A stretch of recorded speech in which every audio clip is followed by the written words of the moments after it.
My neighbor's teen son kept parking in front of my driveway. I left a warning note. He laughed and tore it up. So I had his car towed at 3 a.m., then showed the footage to his mom. She came screaming to my door. I shut it in her face. Now she's plotting something, but so am I. I live in a neighborhood in Henderson, Nevada.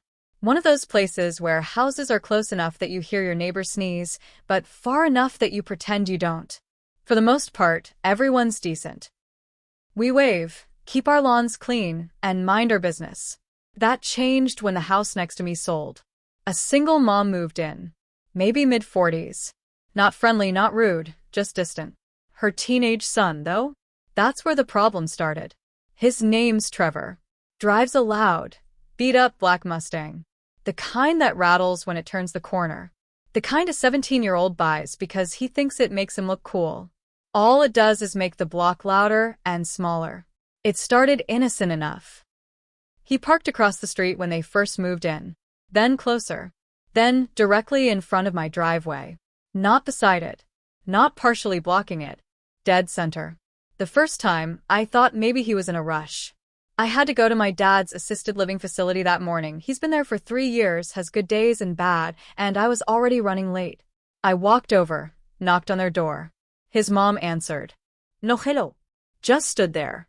Hi, I'm your neighbor, I said, pointing to my house. Your son's parked in front of my driveway. I need to leave.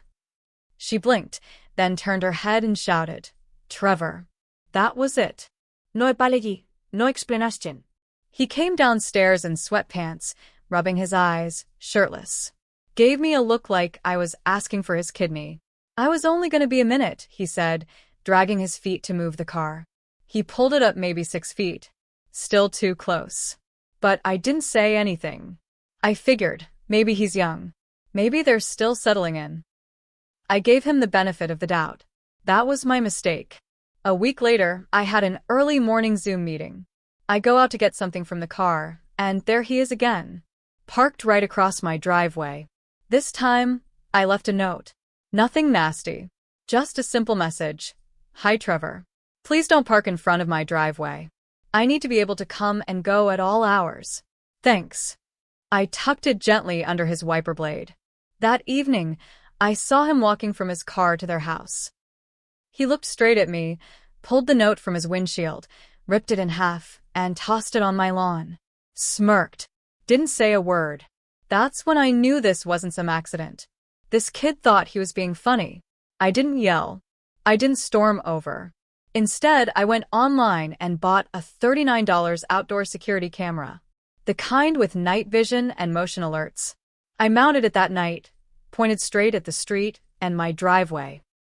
2 nights later, the Mustang was back in front of my driveway. And this time, I didn't knock. I didn't write a note. I made a phone call. The tow truck arrived at 3:17 a.m. I watched through the blinds as they hooked up the car and slowly pulled away. I had video of the whole thing. At 7:45 a.m., I was making coffee when I heard banging on the door. I opened it to find Trevor's mom, wild-eyed and screaming. You had his car towed. Are you insane? She was wearing slippers, her hair was a mess. I stayed calm. You can't tow a minor's vehicle like that. You didn't even knock. I didn't argue. I held up my phone and played the footage. Her son's car parked completely across my driveway. Date and time stamped. Then I shut the door. Didn't slam it. Just closed it. Later that day, I noticed something sticky on my car handle. Peanut butter. The next morning, someone had thrown crushed eggshells all over my porch. They were being careful. Not enough to prove anything. Not enough to involve the police. But enough to get under my skin. I didn't react. I just made a note. Saved the footage. What they didn't know is that the camera had a wide angle. It caught more than just my driveway. It caught who put the peanut butter on my handle. It caught the eggs. And I haven't shown anyone that footage yet. Let's just say if they think this is over, they're dumber than I thought. I thought maybe the peanut butter and eggs were just the start. I was right. A few days later, I noticed my trash cans tipped over. Nothing inside, but they were always upright when I left for work. Then I saw something strange. One of the lids was missing. I found it the next day in the middle of my backyard, snapped in half. I knew it wasn't random. Then came the noise. Trevor started blasting his music at night. Not during the day, at night. After 10 p.m. Loud enough to shake my windows. Every time I looked outside, he was sitting in the car, grinning like it was a game. I called the non-emergency police line. Twice. Both times, by the time an officer arrived, the music was off. Trevor was gone.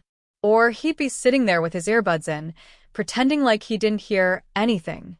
The officer shrugged. We can't really do much without catching him in the act. So, I started keeping records. Dates. Times. Video. Screenshots. I logged everything. Then came the worst one.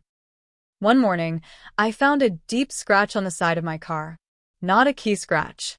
This was worse, like someone had taken a rock or a metal object and dragged it down the length of the door. I knew who did it. No one else had reason to be near my car. But again, no proof. That's when I got smart. I upgraded the camera. Got 2 more. Mounted one by the front door, the other under the eaves, facing the street from a wider angle.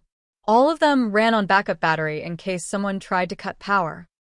I didn't tell anyone. Just waited. It paid off 2 nights later. 1:03 a.m. Motion alert on my phone. Trevor. Hoodie up. Walking down the side of my house. He crouched near my side gate. Tried the latch. It was locked. He stood there for a few seconds, looking around. Then he took something from his pocket, looked like a rock or a piece of metal, and started toward my car again.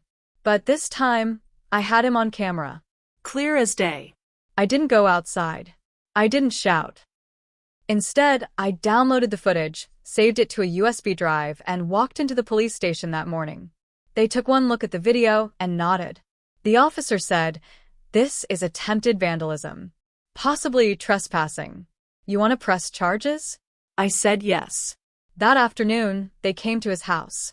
I watched from my window as Trevor and his mom stood on their porch while 2 officers talked to them. He looked pale. She looked furious, but not at him. At me. She pointed toward my house. I didn't flinch. Later that night, someone banged on my door again. I didn't answer. She stood there screaming for 5 minutes. "I know what you're doing. You think this is over." Then silence. I checked the footage. She didn't touch anything. But she stared into the camera like she was memorizing it. I think she's planning something. But so am I.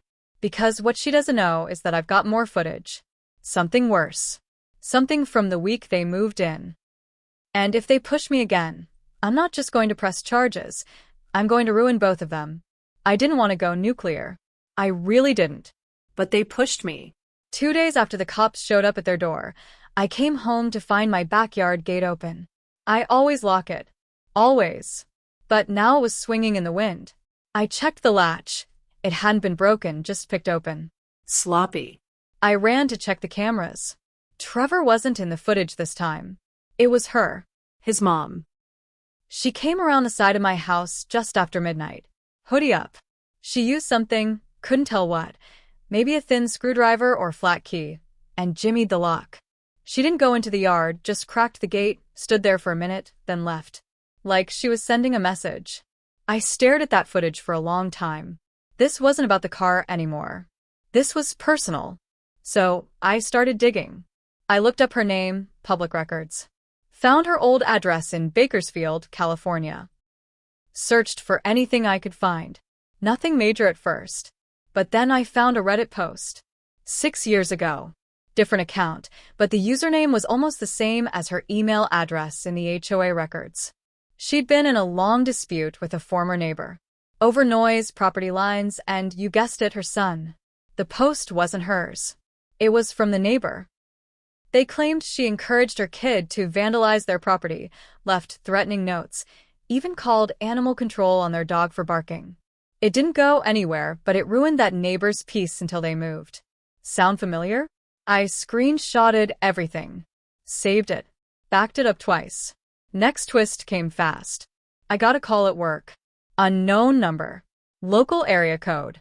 When I answered, it was someone from Child Protective Services. They had an anonymous tip about me. Said I was harassing a minor and using surveillance to intimidate a child. I nearly laughed, but I didn't. Instead, I invited them to come over. Show them the footage, the notes, the damage to my car, the police report, everything. The guy from CPS looked tired. He said, "Honestly, this isn't the first time we've had a weird call about her family. I'll file this as unfounded." So now she was trying to play dirty, trying to turn the system on me. But she made a mistake. Because while she was busy making fake calls, I was talking to someone else. Remember the old neighbor in Bakersfield? I found them. We talked. They remembered her. Said she left after the cops got involved with a school incident involving her son. Something with a teacher's car being scratched. They never proved it was him, but everyone knew. Good luck, the neighbor told me. She plays victim like it's her job. That's when I realized something. She's not just crazy. She's calculated. And if I wanted to win this, I had to stop reacting. I had to move first. So, I'm putting something together. A folder. With everything, footage, screenshots, old posts, audio clips, photos of the car damage, names, dates, the call from CPS, the whole story. And I'm sending it somewhere she won't expect. Not the cops. Not the HOA. I'm sending it to her employer. Because guess what? She works as an assistant at a middle school just outside town.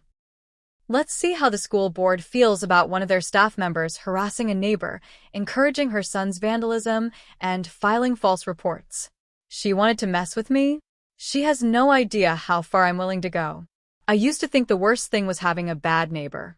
But it's not. The worst thing is realizing someone can walk into your life, lie to your face, mess with your peace, and still act like you're the problem. And now, even if this ends, I don't think I'll ever fully relax in my own home again. I keep the cameras on even when I'm not watching.